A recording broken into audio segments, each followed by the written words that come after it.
Well, I must say I was both delighted and surprised to be asked to talk to David this evening. Delighted because I think it's a very good, interesting, readable, well-researched book. Surprised because a couple of years ago I wrote a book called How to Be Right, which advanced a conspiracy theory of my own, which is that everything that is wrong with the world is the fault of lefties and liberals, well, like David. And the opening entry in this A to Z of liberal left crimes was Aronovich, David, C, wrong about everything. And before the book was published, the lawyers at the publisher had a look at this, and they made me cancel it. They made me scrub it out and change it to something less offensive. And I said, why? You know, I mean, he's a lefty, he's got it coming to him. They said, yes, but could you stand up in court and prove that David Aronovich was wrong about everything? Well, in the case of this book, I think he's very much not wrong about everything. I think he's absolutely right about 99.99% of things. For about half an hour, 40 minutes, I'm going to chat to David about the book, and then we're going to open open up for questions from the floor. If I could just say one thing, because we are talking about conspiracy theories, there is a danger, possibly, that some people might try to hijack the evening in one particular direction. If this happens, I shall take the Flight 93 option and charge the cabin and wrest the controls from whoever is dominating the proceedings, if that's okay. Right, so David, fantastic book, great fun. You seem to be suggesting that 9/11 was not the fault of Mossad or the lizard-headed Illuminati people. What is your crackpot theory as to actually what happened? My counter-conspiracy theory, and can I say, incidentally, that if you were surprised to be asked to be chair, I was astonished that you were asked to be chair. But on reflection, glad about it as well. I mean, there was some kind of, and I did imagine a kind of weird conspiracy myself, which was, this is also, of course, the evening of the European Cup. And given that conspiracy theories are kind of famously male pastimes, I thought it was kind of a way of making sure that no men would actually attend. But of course, this sort of kind of crude characterization of fellow males is wrong. Your question is, of course, a deeply serious one. Indeed. You know, what makes us think that the thing that we think is most likely is the thing that actually happened? It's quite often said by 9/11 conspiracy theorists or 9/11 truthers, as they're sometimes self-called or other people call them, that actually the theory that Osama bin Laden was behind, on Al-Qaeda was behind 9/11, is itself a kind of some form of implausible conspiracy theory. And we can come later to the question of the business of evidence, of sorting out one bit of evidence from another. I mean, what is the evidence for Al-Qaeda's involvement, apart from Osama bin Laden's admission that it was Al-Qaeda, the attempts made by Al-Qaeda to do similar things in the past, and by Al-Qaeda linked individuals in 1993 to blow up the very same towers, except that time from the bottom rather from the top, their belief that this was a fundamentally good thing to do as apart from being a fundamentally bad thing to do, the fact that a large number of people who later were seen in videos, testaments, etc., were actually seen getting on some of these planes, etc., etc., etc. But apart from this circumstantial detail. But apart from this circumstantial detail, which now corresponds to what we now know as, or what conspiracy theorists call the official version, apart from all the evidence there is that this is what happens, then it is just a conspiracy theory like any other. But that, of course, is what distinguishes one theory from another. Do you have a theory, a conspiracy theory even, as to why it might be that such a high percentage of people actually believe this shit? I mean, JFK What was the percentage of the American population that? Okay, and this is one where I have to kind of fess up, because one of the people who for a long time rather gently believed that kind of shit was me. I think it's fair to say that for my generation and political outlook, the belief that JFK was the victim of a conspiracy and not of a lone gunman was practically universal. I don't remember in all my early life meeting anybody who thought anything else. Now, that's not to say that I interrogated the facts at that stage. Of course I didn't. I knew what one or two of the kind of mythical elements of the thing was supposed to be. The so-called magic bullet, the bullet that was supposedly impossible, for instance, which became the kind of deal breaker on the so-called official version, the version in the Warren Commission report. So, but I went along with it, and as I said, was a kind of passive enjoyer of it. Your favourite chapter, I know, is the one of the conspiracies that actually causes least damage, which is the whole Holy Blood, Holy Grail, Da Vinci Code stuff, from which, as far as I know, nobody's actually died. Well, I'm ashamed to admit that when those programmes were first on BBC Chronicle, and this is a long time ago, and I was very young, the fact they were on a BBC history programme, and I didn't know enough then to have those sort of antennae that you have much later, which prick up and say, hold on a second, Templars, you know, bloodline of Christ, and etc. And so I just thought, gosh, this is really incredibly interesting. And this is a really terrible thing. So I went out and bought the book. 500 pages of turgid nonsense, which was an absolute blockbuster bestseller, scooped the pool. The programmes were some of the best received documentaries that the BBC had ever put out. So when we say this shit, I have to own up to having had my significant moments of credulity as well. So one of the questions we could, I mean, this is the bigger kind of overriding question, is why, in a sense, these narratives, these stories can be so satisfying to people, and that's one of the things I've tried to look at. And there are a lot of publishers, of course, who make a lot of money out of this, from the Eric von Daniken stories, and also the TV channels. I mean, it wasn't that long ago, was it, that was it the BBC or Channel 4 was giving Graham Hancock lots of airtime. So they are part of this conspiracy. I mean, Channel 4 at one stage became a kind of arm of Graham Hancock's publishing operation. Robert Boval and all these kinds of people. And I think that's, you know, this has happened right the way down from Immanuel Velikovsky through Erich von Daniken, all these kind of what you kind of might call sort of faux archaeology. Which sometimes have leached over in the bookshops from the New Age section. I mean, we know that New Age essentially means rubbish, okay? But it's, you know, rubbish for people who kind of like sort of bits of, you know, etc. Essentially part of the kind of aromatherapeutic world, okay, which is sort of kind of fun, and should be harmless and so on, but then kind of gets put over on the other shelves. And so you can sometimes find Graham Hancock in with the archaeology, you know, despite the fact that you know, a series of, and it's been incredibly lucrative. Those books are very well produced for those of you who've ever had any of them or got any of them, and they also self-sustaining. Once the thing becomes a success, then there's every reason why the publisher should publish another and give it high prominence. You go to the shop, you look at a book with high prominence, you see that it's got a documentary series on Channel 4, you think that this is something which has a degree of authority, and this word actually is going to be quite important to us. You imagine it has some degree of authority, and the story it tells, civilization is actually 10,000 years older than we thought it. The Sphinx is 10,000 years older than everybody thought. Or von Daniken, the structures, the archaeological structures we see on Earth are actually put there by spacemen. And look, here in a Mayan temple is a picture that looks incredibly like a spaceman on a space motorbike. Well, it does a bit, you've got to admit, it does. I've seen those photographs.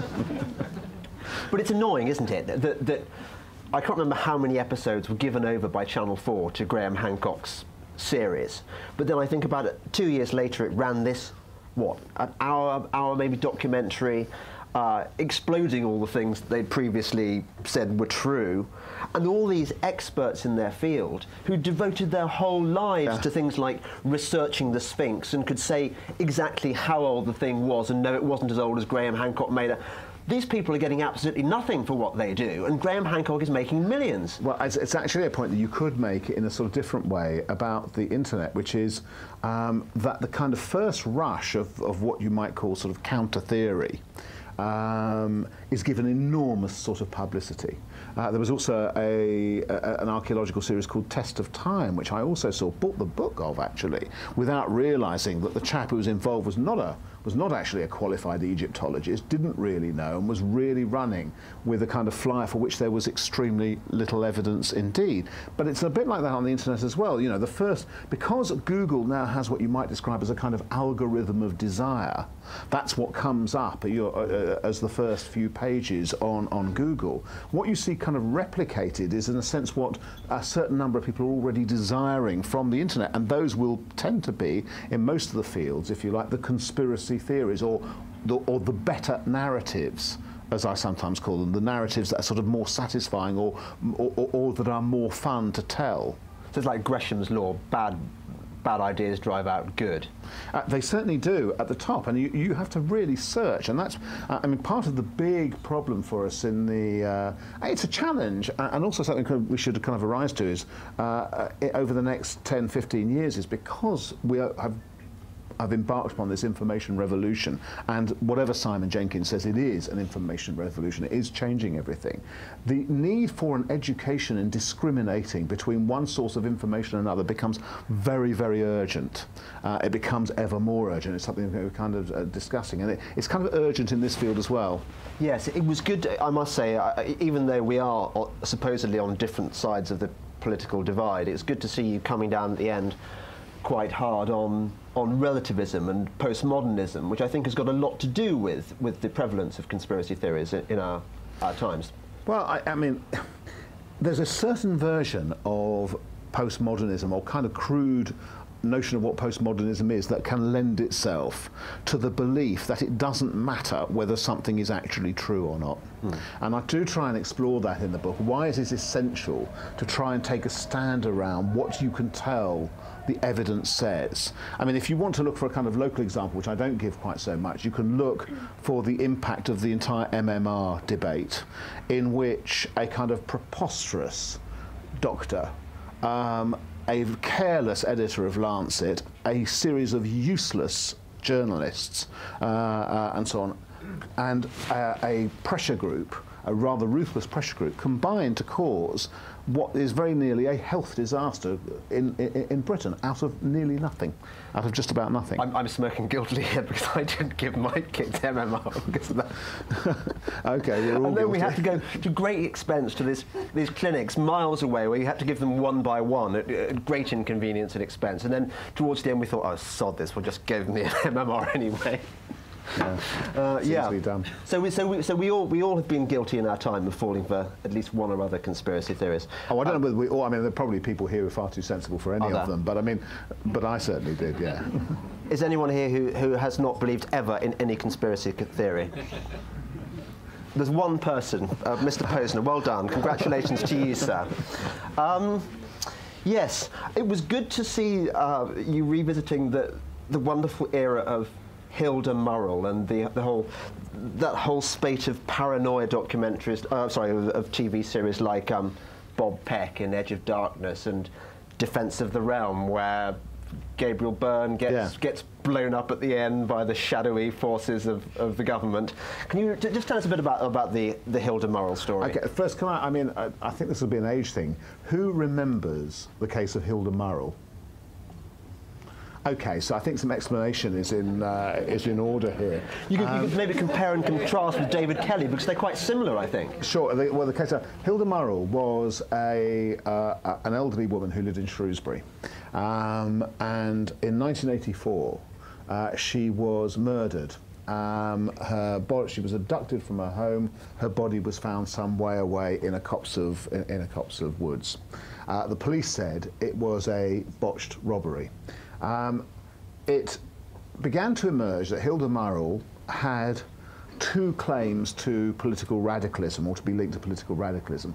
The first was that she was a certified objector, which is what you had to be, at the Sizewell B inquiry about building a new nuclear reactor. The second was that her nephew, had been in naval intelligence at the time of the sinking of the Belgrano, which was one of the kind of seminal events of the Falklands War in 1982. So the theory began to be developed that actually there was something shadowy about her killing. The police said that they didn't think there was, but they couldn't find anybody. And a series of theories began to be developed, which were held quite widely in 3 dramas, a novel, and so on, about how a section of freelancers employed by the security services were apparently too stretched financially to get their own people, had brought in these freelancers who had botched a job of trying to find out either, depending upon your taste, what her stuff was on Sizewell B, or the evidence about her nephew, and that she'd been killed as a result of this botched operation. And during the middle of this discussion, there was a World in Action suggesting that there were very deep, dark, disturbing questions to be asked. And for those of you who don't remember that, World in Action was at that time, along with Panorama, the prime investigative programme on British television in the days when British television had such things, which all seems quite a long time ago now, but nevertheless they did. Anyway, Tam Dalyell, Labour MP for Linlithgow, famous irritant to governments and so on, much loved on the left because he stands up in the House and says he has been privately told by sources he can't divulge that Hilda Murrell was the victim of exactly this kind of a hit, and so on. Now, at the same time, round about the same time, there are a whole series, you've got to remember that at this time there's a time of maximum tension between East and West. Détente is more or less finished with the Soviet invasion of Afghanistan in '79. You have Ronald Reagan in the White House, you have Margaret Thatcher in Downing Street. A lot of people on the left and centre-left in both America and Britain are feeling kind of very left out. And there's an arms race going on. The Russians put in SS-20 intermediate range missiles into Eastern Europe, and the Americans are planning to put cruise and station cruise and Pershing intermediate missiles in Britain, with the result that there's a resurgence of the campaign for nuclear disarmament. There's the Greenham Common camp. There's Heseltine campaigning against CND, and then there's the admission from an MI5 officer, Kathy Massiter, very famously on television, that CND is regularly infiltrated by the British security services. That's one element. At the same time in America, just before this business, you have the Three Mile Island accident at the nuclear reactor, which happens at the same week that the film The China Syndrome opens.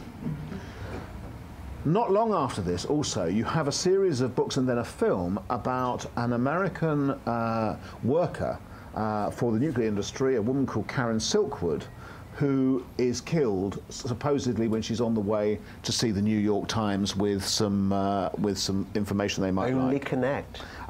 Only connect. And this situation gives rise to if you like, a kind of whole genre of TV drama and film drama.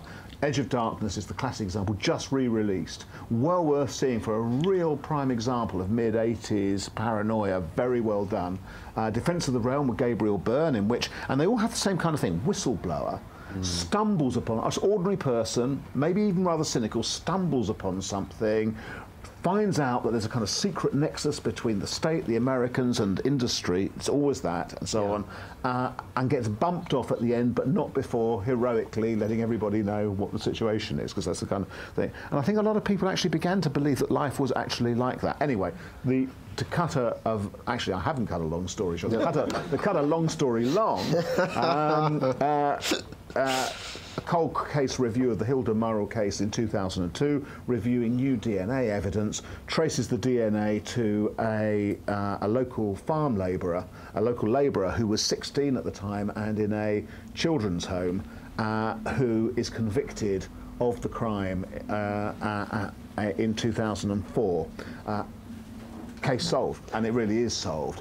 But interestingly, as far as I know, Tam Dalyell has never apologised for standing up in the House of Commons, or explained how he came to stand up in the House of Commons and say that he'd been given information by these sources. Well, he was certainly given information by somebody, but they were fantasists. And there are fantasists in the business. But hearing you describe that extraordinary chain of spooky coincidences, you can see why people with slightly overactive imaginations might prefer that version of reality to the rather humdrum one that a kind of casual weirdo wandering past decided to rape an 80-year-old woman. It's not as satisfying, is it? It's not as satisfying, and I think it goes back to the psychology of the time as well, which was, as people on the left, the miners' strike obviously also happens in this period, 1984, 85. A lot of people on the left were feeling that they were very much sort of victims. You know, the Thatcher had made victims of us in some kind of way, that we were being got at. We were being described as the enemy within.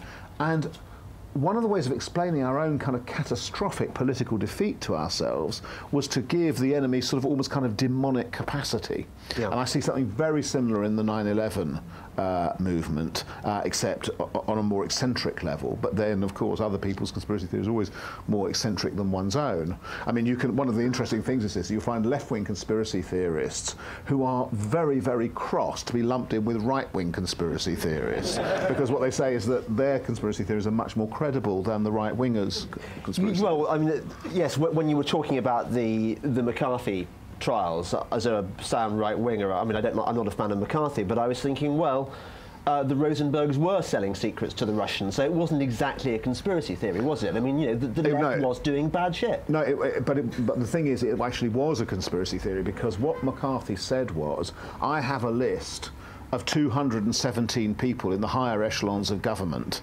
who are communists. Well, no such list existed, and they weren't. And this was kind of elaborated upon, so that the conspiracy was supposed to be that sections of the American government at the highest level had conspired to lose China to the communists. There was no such thing. No. So in that sense, no matter how true it was that there had been communists who had been Russian spies, the conspiracy as outlined by McCarthy certainly never existed. Yeah. Do you think that for a conspiracy theory to work properly, it needs a grain of truth, or do you think the less truth involved, the better? No, it doesn't need a grain of truth at all. The one I start the book with is the Protocols of the Elders of Zion, which is in a way, the most dangerous conspiracy theory of the lot, because it explains both World War II and Islamism. Does it not? Well, I mean, in many ways it does.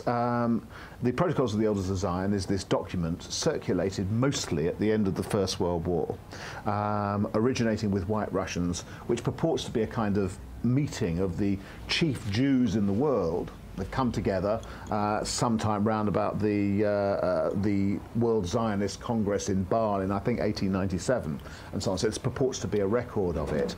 And they talk about how they are going to effectively undermine the world by running all the political parties, by running all the newspapers, by getting pornography. I particularly like that one, by running pornography into the... But the whole idea is to so undermine the established order, the established empires of Europe, that there will be war, and then revolution, then anarchy, and in the middle of this anarchy, people will search around for the higher truth, and the higher truth will be Judaism, so they'll all become Jews, and Jews will win, and etc., etc. Rather remarkable thing for quite a sort of exclusive group of people, as Jewish people have a tendency to be, but nevertheless, kind of notion that everybody will become it, and they'll then have world domination.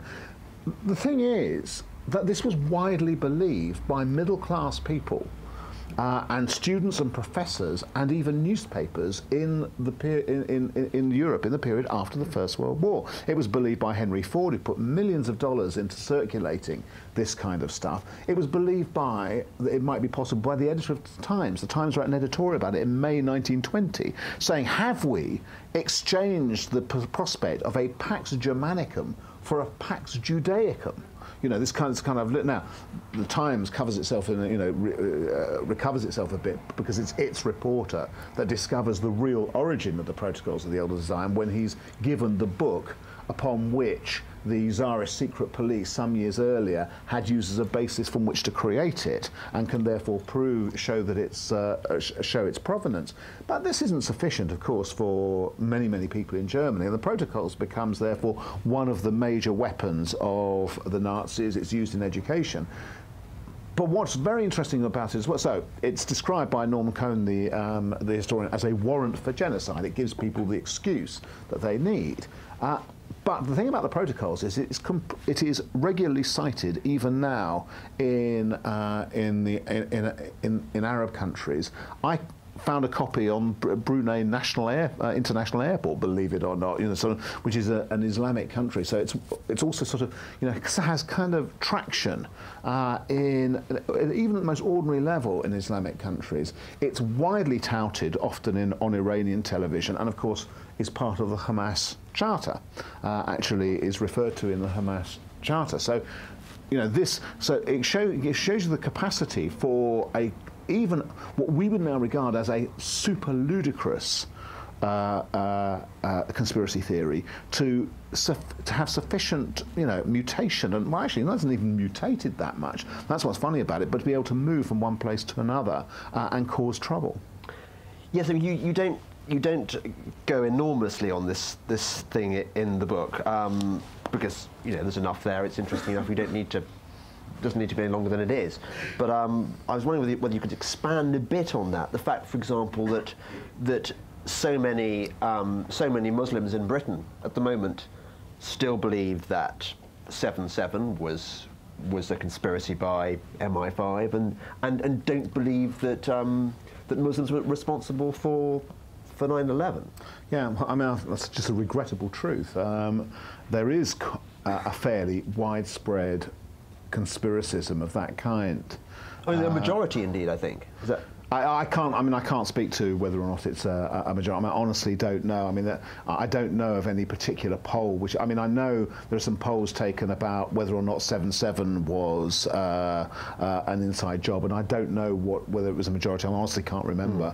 But nevertheless, it's a significantly higher proportion than the population overall. And with 9/11 conspiracy theory, for instance, I mean, my colleague.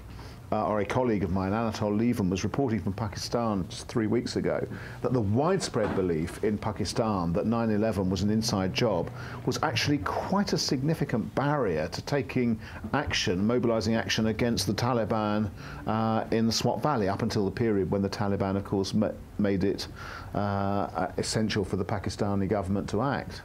Well, this would chime with one of the things you say in your book, which is that conspiracy theories are history as written by the losers, that whoever feels that their history is not on their side makes up this stuff to justify their position. There's an element to that. I mean, there is an element of that, which is that, let's take Pearl Harbor. There's a huge American movement against the Second World War.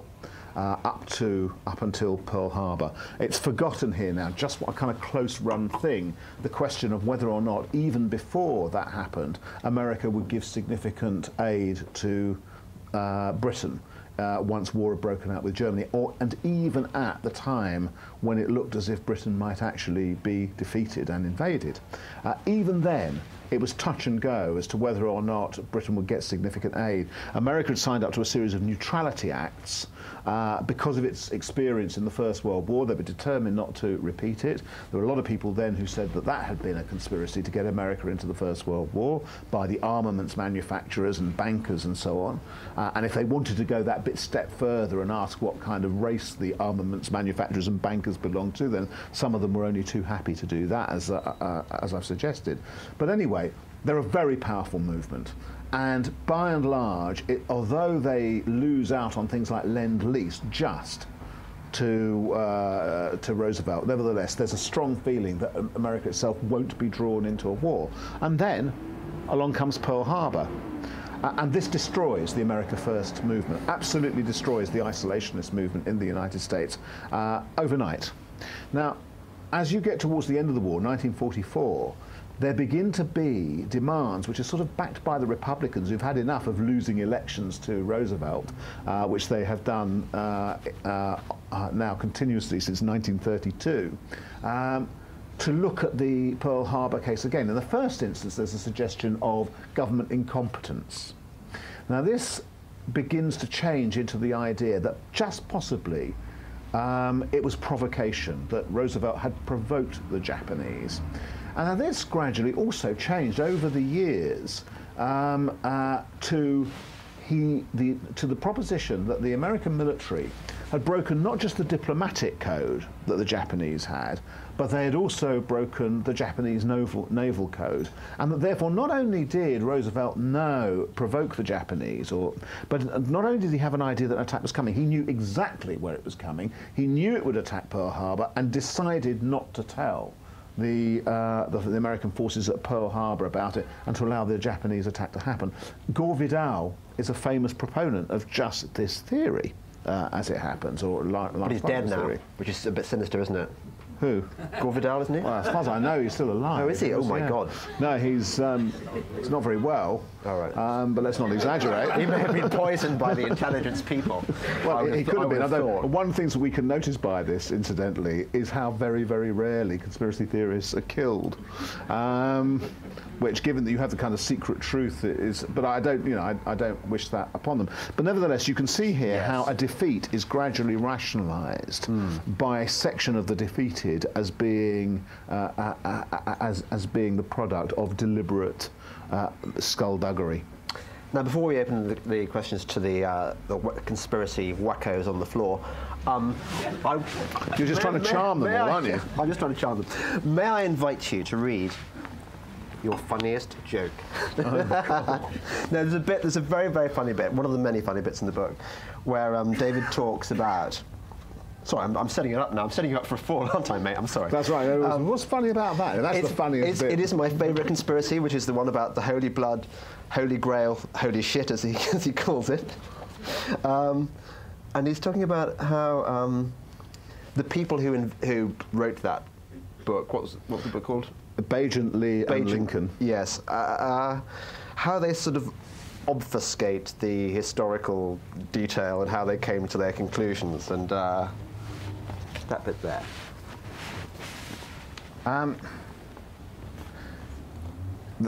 They've had a problem with the invented organisation, the Priory of Zion, which is that it's been admitted that it doesn't exist. Small detail. That's right. And actually, those of you who've read Foucault's Pendulum by Umberto Eco have a sort of very nice kind of insight into this. And I say about them, they had an almost heroic way of fending off evidence of the Priory's real origins. This is how they put it in The Messianic Legacy, published in 1987. One wonders if their counsel had read this passage before the Dan Brown trial. And this is what they said. Nothing appeared straightforward. Nothing could be taken at face value.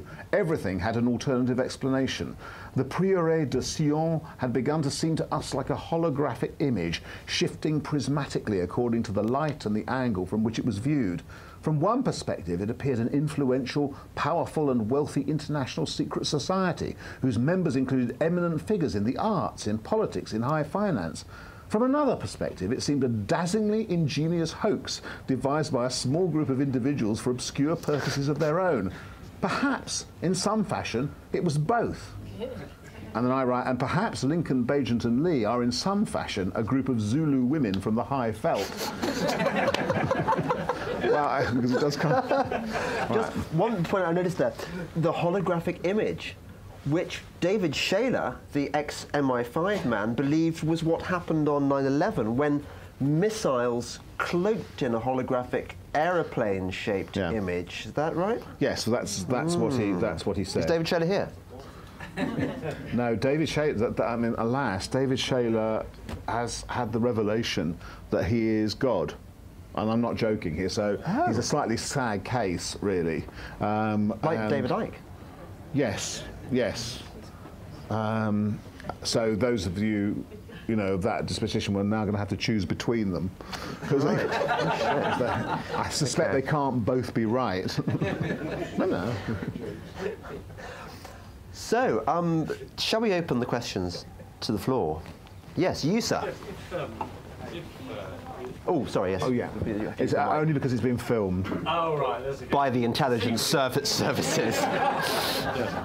If superstition actually ruled the Middle Ages and up to the 18th century and scientific rationality started to reduce its power, is conspiracy theory taking the place of superstition as a ruling part of our life? I think that's actually a really good question. I mean, in the sense that Yeah, and I think actually there's a degree of truth in this respect. I think that on the whole, the thing about conspiracy theories are that they are better stories. They're better stories than reality. I think particularly, you know, the JFK would be a very good example. The Princess Diana one, you know, you have this overarching... If we think about Princess Diana as a princess story, let's say, and we have the sort of shy, blushing girl, we then have the fairy tale wedding, we have the two sons, etc. Then we have the first inklings that things aren't quite right. Then we have the Andrew Morton book, which tells us that it's all gone wrong, and he's a cold husband. And then we get the wrinkle on the cold husband, which is that we get the antipathetic in-laws, which comes up to the panorama with they don't want me to be Queen of England. You remember that kind of bit. But then she finds love again, and then car accident. It's not a good story. It's not a good ending. You know, it's not. You know, it's like Rapunzel, let down your hair before the prince gets anywhere near. She falls out of the tower. You know, it's no good. I mean, it's you know, it's just not satisfactory. And so the ending that somehow or other these wicked in-laws were the people who had her bumped off, then followed maybe in one's own mind with the idea that they are then exposed for what they've done, gives you an absolutely full and much better story arc and a much more satisfying. So I think it is true that what conspiracy theories have going for them by and large is that they are better stories, conforming more to the sort of stories that we like to tell ourselves, and which are therefore away from the kind of messy reality of our own stories, where our own lives are actually, you know, slightly pointless. I mean, I don't mean your life is pointless, but I mean nobody kind of gives them a shape. They don't describe great narratives on the whole, you know, and increasingly don't. So we look for something better. So in that sense, you could say that there is something similar about that to the process of religion. If you're not religious, you might, or even if you are religious, you might accept that, and to superstition.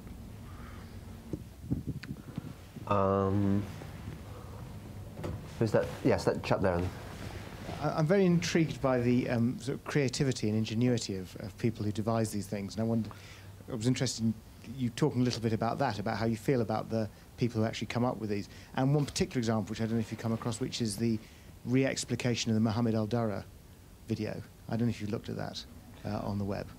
This is the boy who was shot in crossfire between the Israelis and some Palestinians that famously shot. I just don't know enough about that. I mean, I'm aware that there have been claims about it. I mean, but you raise a really interesting point, which is the incredible level of detail. I mean, with most of these theories, in a sense, I had to earn the right to be able to say that they were wrong. And it took me 6 years to get through quite a lot of this stuff.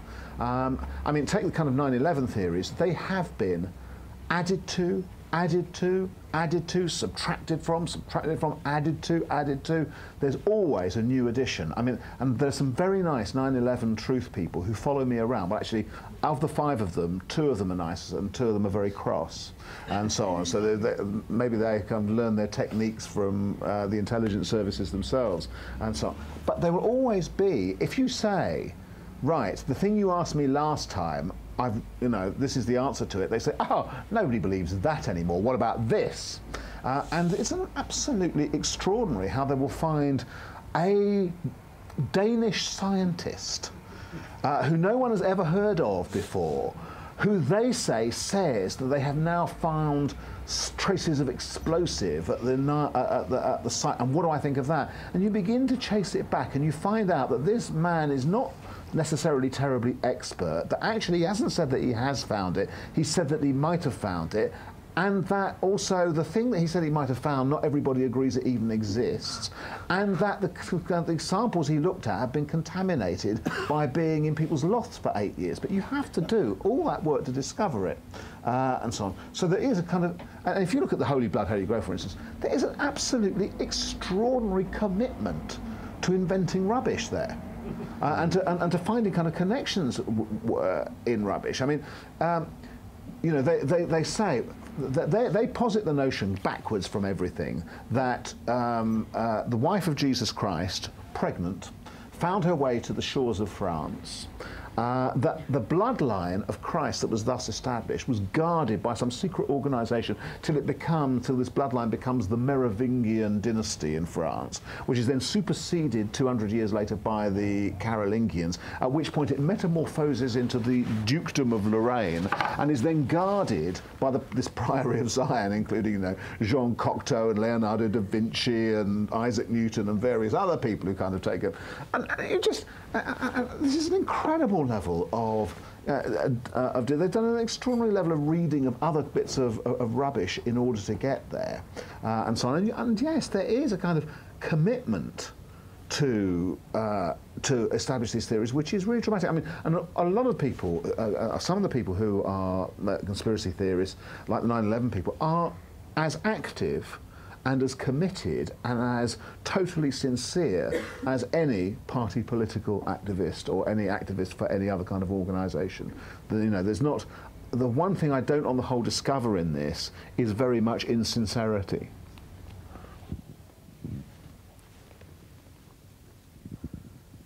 Gentleman at the end.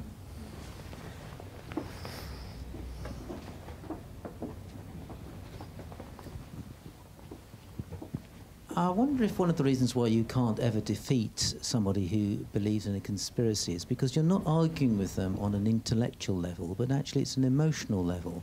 They have an emotional need to explain the inexplicable, to explain the deep, dark fears, the bogies in the cupboards. And I wonder if you mentioned storytelling. I think there's a long history of oral storytelling, and I think there may be, for conspiracy theorists, a sort of combination of a desire to explain the inexplicable with a nice story that meets their emotional needs.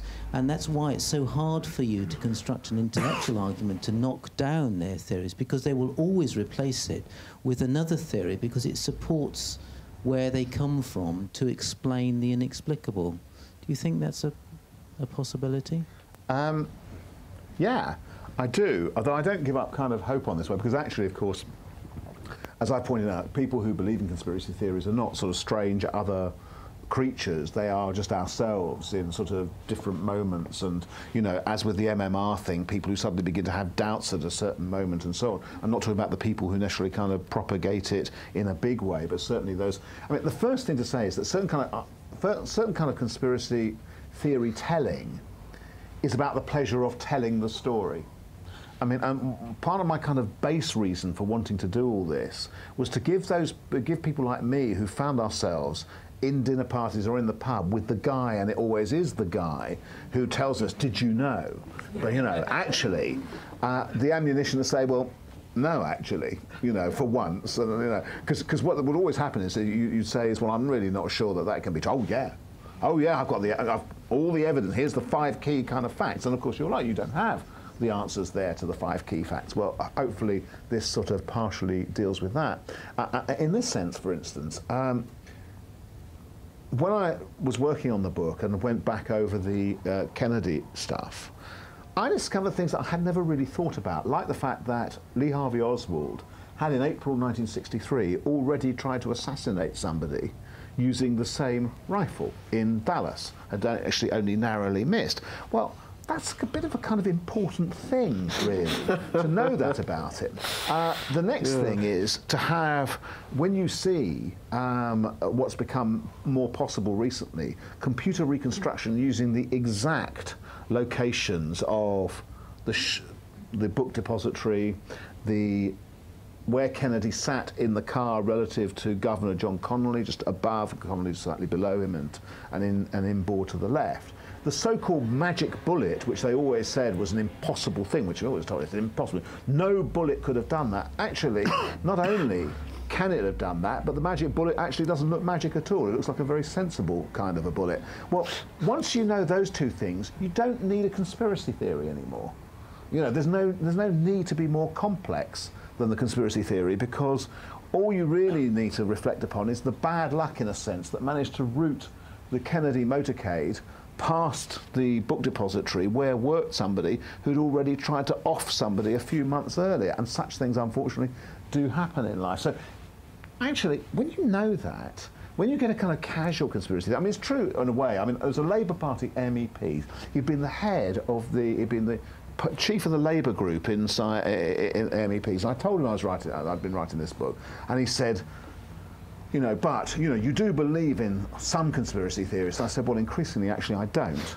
And he said, well, what about Diana? I said, no, certainly not Diana. He said, but he said, you're not going to tell me. He said, you're not going to tell me. He was actually serious, that JFK was not the victim of a conspiracy. And I said, well, I think I probably am. He said this, nothing you or anybody else could ever say would ever persuade me that it wasn't a conspiracy. Nothing. So I think that speaks.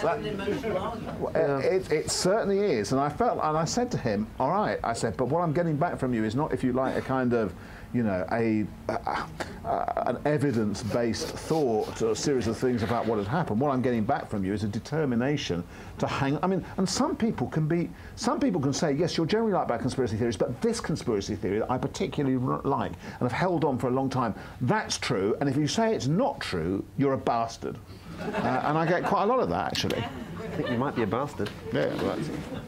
Well, lady over there, young lady over there. We haven't had a girl yet, so I think we have to have her. Thank you for a very interesting talk. I'm interested in the relationship between conspiracy and conspiracy theory. So, for example, I'm thinking of the attempted assassination of the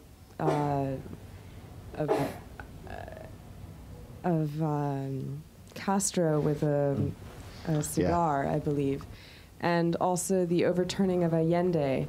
Now, would those be considered conspiracies, or are they just plots? There are certainly things that happened with conspiring behind them. And how does that relate to conspiracy theory? yeah. Is conspiracy theory only theory when it's unfounded, or is there a theory if it actually is realized? I think that's the really essential question, actually, which is, of course, there are such things as conspiracies, in the sense that people get together and plot secret things that they don't want other people to know about, and sometimes that they don't want other people to know that they've done, which may not be the same thing, if you see what I mean. And bank robberies are conspiracies. Secret agencies are practically always conspiring because everything they do, or almost everything they do, is secret. Daniel Pipes, the American author, said that conspiracy theory was a conspiracy that didn't happen. And I find that very kind of unsatisfactory. So this is when I thought about it, this is what I felt defined it. I say that a better definition of conspiracy theory might be the attribution of deliberate agency to something that is more likely to be accidental or unintended. And as a sophistication of this definition, one might add the attribution of secret action to one party that might far more be reasonably explained as the less covert and less complicated action of another. So a conspiracy theory is the unnecessary assumption of conspiracy when other explanations are more probable. And that's what I think would define a conspiracy theory. There's no doubt that, for instance, at certain times it was decided to try and conspire to kill Castro using other people. One of the things that's interesting is how unsuccessful that was as against, let's say, having lone gunmen kill presidents, which has proved to be a relatively more success and has happened several times in American history. In other words, conspiracies are actually fairly difficult when they're complex to do, but not impossible, because after all, 9/11 itself was a conspiracy. You know, I mean, it's not as if they walked onto the plane and said, "It's 4 tickets, please, to go on the Boston plane. We intend to crash it into the thing, and here's my bolt cutter." You know, it was pretty kind of secret, and they conspired to do it. So, but as I said, it is at a level of complexity beyond anything which we sort of meet in common sense or everyday life, that, let's say, George Bush, who did consider the 9/11 attacks as being the most terrible and disgusting attack on American territory, as being more likely to do it than Al-Qaeda, who thought that such an attack was actually one of the best things you could possibly do.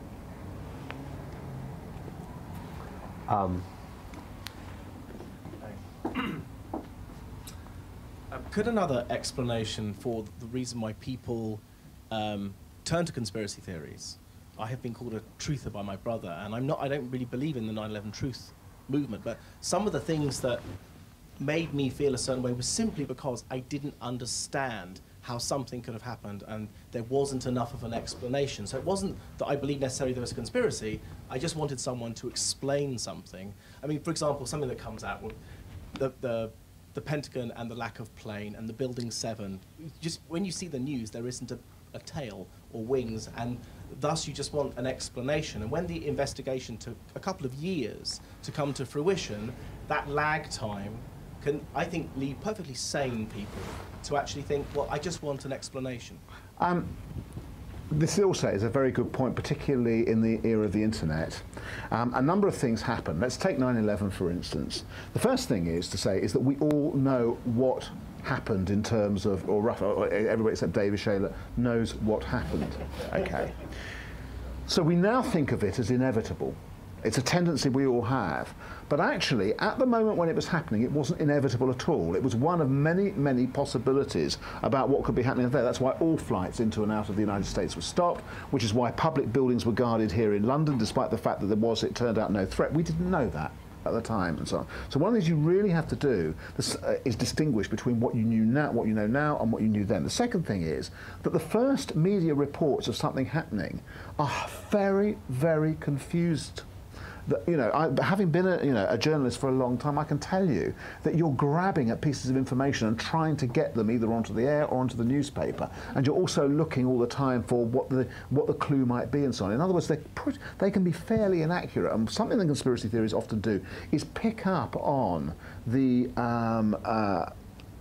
gaps between what that day's report or the next day's report by a journalist says and what actually then turns out to be nearer the case, and that's very important as well. The third thing is that it takes nearly no time to create a notion of an anomaly.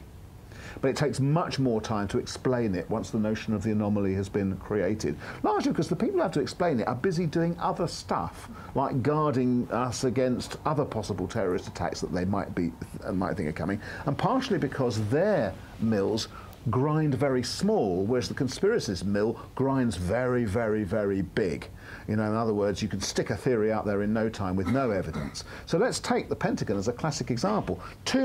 Within weeks of the 9/11 attacks, a guy called Thierry Meyssan has published a book in France, which is the origins of the theory that a plane didn't hit the Pentagon.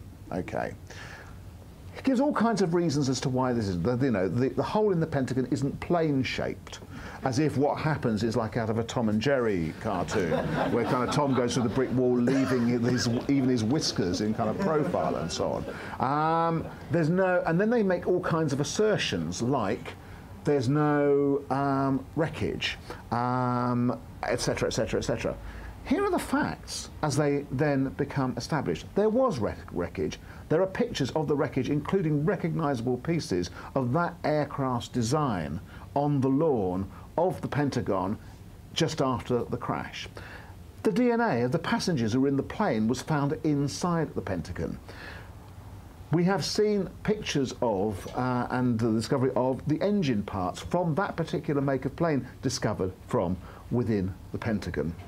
And to add to that, as if that wasn't enough, there were hundreds of eyewitnesses that saw the plane go into the Pentagon, even identifying what kind of model plane it was. And still, there is a belief that somehow or other they were all wrong, it wasn't quite right, and so on. But you're right in a way.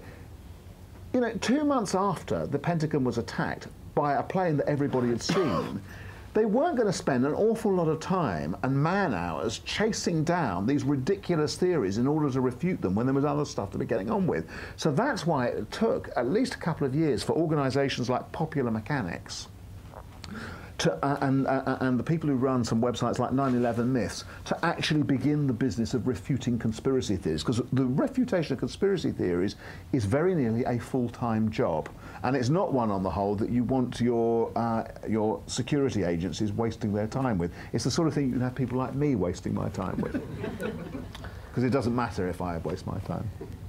Should we have two more and you can choose? I don't want the responsibility. I can choose.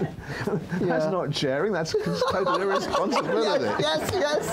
I don't want to see their sad little faces when I reject them. That's the Who thing. do you think's been laughing at going I don't on? know, we can probably have more than two anyway. Okay, go on. Just, if there's a few more. There's a lot of pointing going on there. Oh, yes, that's right. Probably relations going on there. Do you think that rationality is the best way to fight these? I mean, you've had experience. Does a rational argument actually shut them up? Or maybe in the way that if you sit next to someone who has a fault of that you share, which is worse than yours, it quite often makes you look at yourself. So if you came up with an argument perhaps more lunatic than theirs, maybe saying, well, I sliced a tomato this morning and it had Osama bin Laden's head in it, and that told me, you know, or the day after. Careful, it'll be on the website the next morning. Well, you know. Do I think that I mean, can you defeat them, or is it just best to humour and?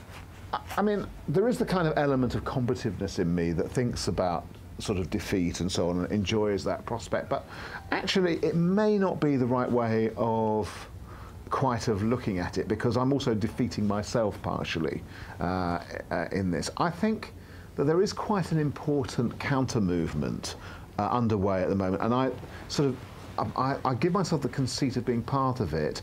Another part of it would be, let's say, what Ben Goldacre is doing in bad science and so on, which is to attempt to kind of row back from the proliferation of bad theory and bad science and bad reporting to get to the stage where, if you like, the true skeptic, which is a different cast of mind altogether, has their shout as well and sort of enters the competition for the public ear and so on.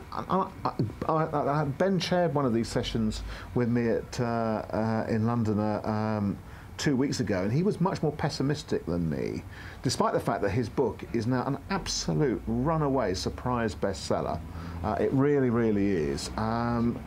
And actually, I have to say, this book's doing well, because a lot of publishers thought this book wouldn't do very well, because they thought only books saying conspiracy theories were true would sell.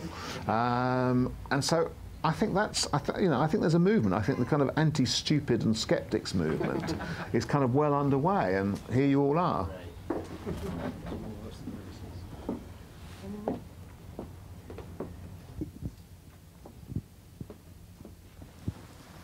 What is your viewpoint on the rising zeitgeist movement and the documentaries on the internet? The rising zeitgeist movement. Oh, zeitgeist movement. You're thinking about things like loose change. Yeah. Yeah. One of the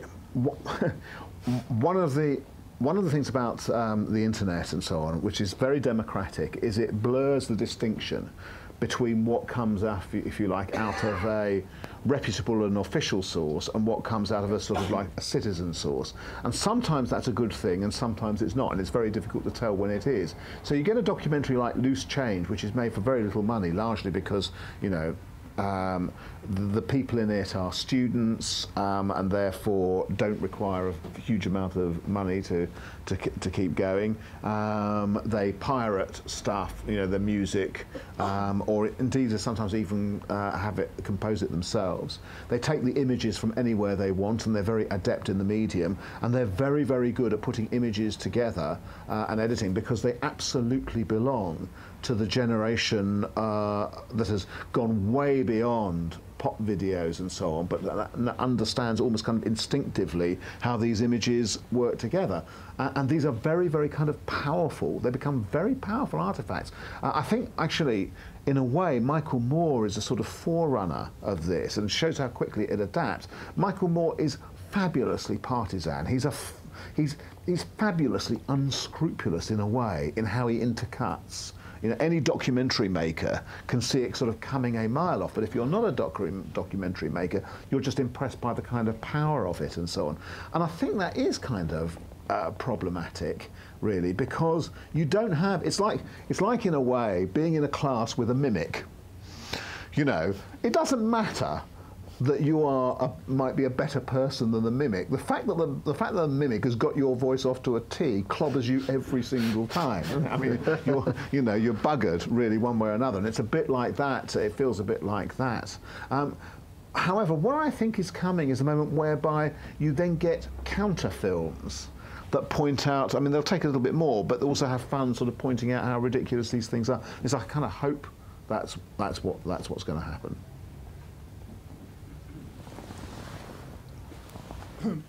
David, an ex-World in Action person, in having done a lot of investigation, one of the things that's always cropped up with these kind of conspiracy theories is UFOs. The one thing that keeps cropping up time after time. Is it military? Is it extraterrestrial? And it's going on forever. I mean, I don't know whether it's in your book, but I mean, it's something that is part of the conspiracy theory. And, you know, we'd love to learn what's been going on about it all. One of the big problems, obviously, that I faced was, because one of the reasons why the book took so long was I had to have some kind of cut-off points. And I decided to leave the extraterrestrials to something else, to somebody else to deal with. But it often comes up in this form, which is is there been a conspiracy to hide our contact with? And there've been any number of films that have posited this as a possibility. It's a bit like, you know, the way this book started, which was with somebody telling me the theory about the moon landing not having happened, and him not being aware that there had been a Hollywood movie that had said exactly that in '78. You know, now this whole kind of thing is sort of indistinguishable, if you like, from the films that have been made about it. And so you can't really tell whether what we've got is things that have actually happened, or things that people have seen in movies and then dreamt, or almost think are memories. But I make this point that I didn't realise, I was told, but apparently is the case. Something like 80% of the people who say that they have been the victims of alien abduction are women. It's obviously the case from everything that I've seen, every experience, and book signings where women come up and say, could you please sign this for my husband, brother, uncle, son, etc., that the vast majority of people who believe in conspiracy theories and replicate them are men. And you kind of puzzle about why this might be. And my theory is that conspiracy theories are also sort of hysteria for men. An alien abduction is a bit of a sort of hysteria for women. It's the projection of inner problems onto a kind of onto your own kind of physical world, which is, you know, I am being abducted. Men who are sort of more used to the notion of being, you know, of projecting themselves onto the organisation of the world, project out in terms of or have tended to project out in terms of conspiracy theories. But I stress, to say that is conjectural kind of does violence to the certainty of conjecture. I have no evidence for it. I just kind of think it. Yeah, there's a lot of photographic evidence that used to be issued about UFOs, and all of a sudden, everywhere with a camera, everywhere with a video camera, yet there's no visual evidence that UFOs for like 10, 15 years. Yeah, I mean, I think UFOs were a fashion. And that actually, that's very true. I think the UFOs were a fashion that has gone. People aren't interested, just like Loch Ness Monster has had its kind of period of ban. Its photographs have appeared, and it's people who swear that they have seen it have appeared, and the notion that the government is trying to cover it up in order to either preserve it or, you know, etc., has appeared. And these things kind of follow, you know, because the fact is, extraterrestrials being out there is for many people a better story than them not. Or rather than the story, we just don't know, and we may never know whether or not there are other kind of beings out there. It's not as good a story as there are, and they've been in contact. Oh, and certainly not as good a story as they are. They've been in contact, and they've been in contact with me and my bottom. Because the amount of anal probing that goes on during alien abduction is extraordinary, isn't it? Yes, it certainly is suggestive. Yeah, crop circles were a fashion. And in fact, crop circles is a good example of what you were saying earlier. Despite the fact that the people who did the crop circles owned up to doing the crop circles, there are still people who believe they're lying.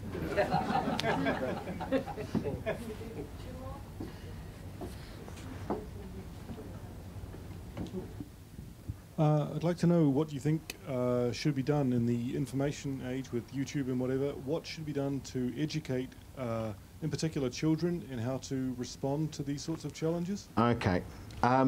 This is a kind of really serious question. I'll try and answer it fairly briefly. I chaired a discussion at the British Library about 3 weeks ago where they were looking at the digitising of an enormous amount of their archive, including the digitising of all PhD theses submitted in this country going back to 1700, if you can imagine.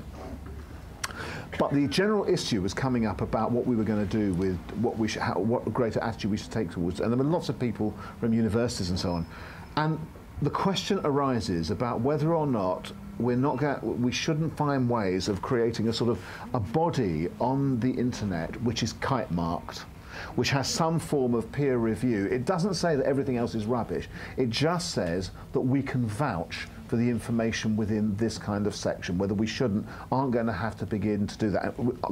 Subject to absolutely constant review all the time and challenge all the time, but nevertheless something of that sort. I think that may have to be part of the long-term answer.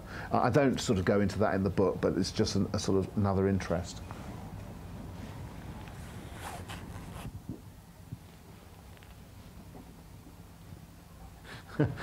The microphone taken away from you. I was interested in what you said about the interpretation of coincidence. Of coincidence. Of coincidence. Responding to the conspiracy theory, and how you talked about the truth. And I wonder whether, if we are embedded in a culture or in a society that requires us to dramatize on anything, and whether media perhaps help us to do that, or maybe the internet, or we all read novels. And so what is imaginary and what is truth? So I'm kind of passing on the question, what is truth and why do we have to dramatize it, perhaps? Yeah. The playwright David Mamet looked at, as one of the things, at the need we have for drama. And he pointed out that it was quite interesting how we'd have drama on television in the evening, as almost as he says, we will, he said, have drama in that spot. You know, either through the soap or something. We will have the story before we go to bed. We will have the book at bedtime. We will have, you know, it helps to make the day complete. The immersion in the narrative and so on, the desire for it is so ingrained. And we know, actually, at that level, that these stories are not true. You know, we know that they might have a kind of metaphorical truth, but they're not literally true. But obviously, if they're so satisfying, then we will also seek to appropriate story for other events as well. In a way, how could we not? How could we not? And if the events are not satisfactory, then we will reshape the events sometimes to become satisfactory. And of course we do that. And I'll give you a classic example of that, which we can all relate to. But I hadn't noticed it until a friend of mine, who's a psychoanalyst, pointed it out to me. And all doctors know this to be the case. People always know where they have picked up a disease or a cold. It's amazing how people will always have a story. I got the cold here, I picked it up there. You know, they will always have a story. Actually, it corresponds to nothing. They have no idea where they caught it. You know, they know kind of roughly, but they don't know where. But actually, we will have a backstory for it. If you think about children, how they create alternative parents for themselves, other than the shitty parents that they've got, or the disappointing parents that they've got, and say, you know, oh no, you're not my real parent. Prince Charles is my real father, or something like that. All kind of, often you get small children will say this. They kind of construct a better story for themselves about who they are and where they come from, and so on. So I think your point is absolutely true. However, the business of growing up is quite often sorry? What is true at this point? Well, I mean, actually, we do make judgments about what is true, don't we? All the time, we have to, which is the problem in a sense with the kind of, you know, a real relativist prospectus. We make decisions about the truth of crossing the road out there. You know, we make decisions all the time on that basis, and also when we're parents, we begin to get a very close relationship to the truth, because actually we're trying to guide our children, real children, for whom we have real responsibility through a real world, and all of a sudden relativism actually becomes much less important to us. I often think that relativist academics can only be people who either don't have or don't spend enough time with their kids.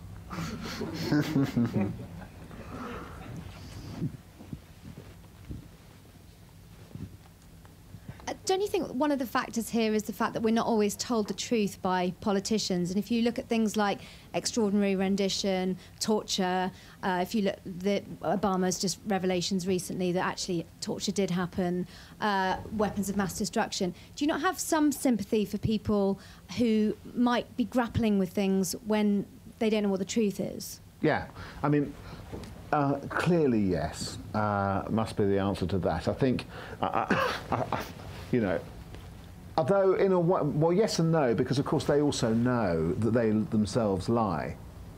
And a lie is not the same as a conspiracy. The other fact is that sometimes you're not lied to. I mean, after all, it is not that Dick Cheney disguised his view about waterboarding, or Rumsfeld disguised his views about being made to stand, and so on, particularly. What was about to happen was in many ways kind of rather well prefigured by the way in which people talked about it beforehand. But yes, but if you're asking me, does, let's say, government duplicity or lack of truth-telling do everything? I mean, because there's a very interesting book by a woman called Catherine Olmsted, which has just come out, which is about conspiracy theory in America. Came out about a month before my book. And my criticism of hers is that she casts almost everything in terms of a reaction to government action. Her book's purely set in America. But actually, if you look at the conspiracy theories that I've looked at, they don't have that common feature. Some of them do, an awful lot of them don't, which suggests that actually the roots of conspiracy lie somewhere else. But if you're asking, say, are you likely to have a kind of upsurge of belief in something like 9/11, after an episode like Iraq, where governments say that something exists, that they believe something exists, for it to be discovered that it doesn't, then I don't think it is so surprising that some people who might otherwise not be tempted down those routes do go down those routes.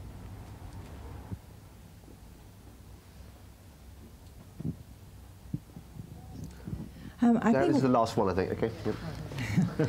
I better be good then. Yes.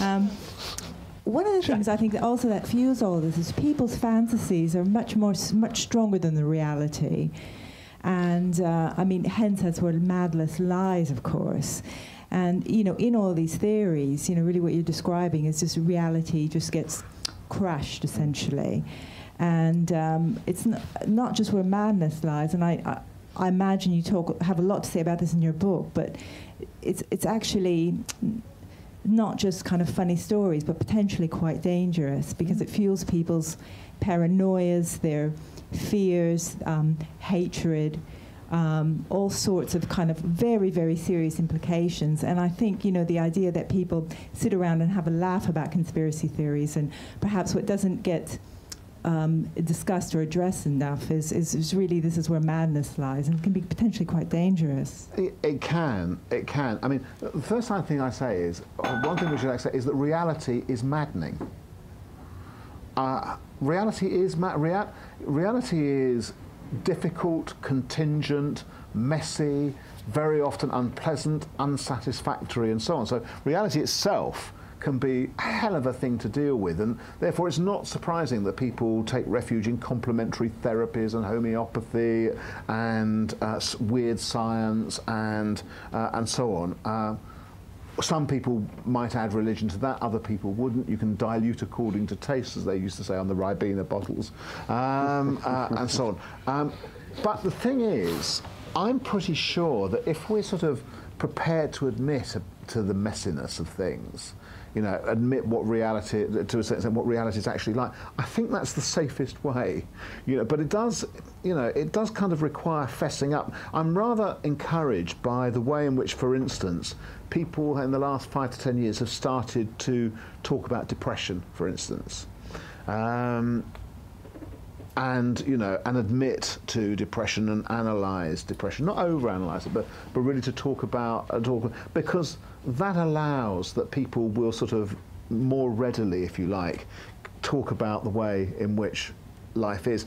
Another part of that may be the way in which we're now beginning right now to be more prepared to talk about the way we die. Which is also a kind of facing up to reality, which maybe hasn't been going on for 20, 30 years. That was a nice way to... Yes, let's stop on that cheery note. Death. Thank you very much. Thank you, James.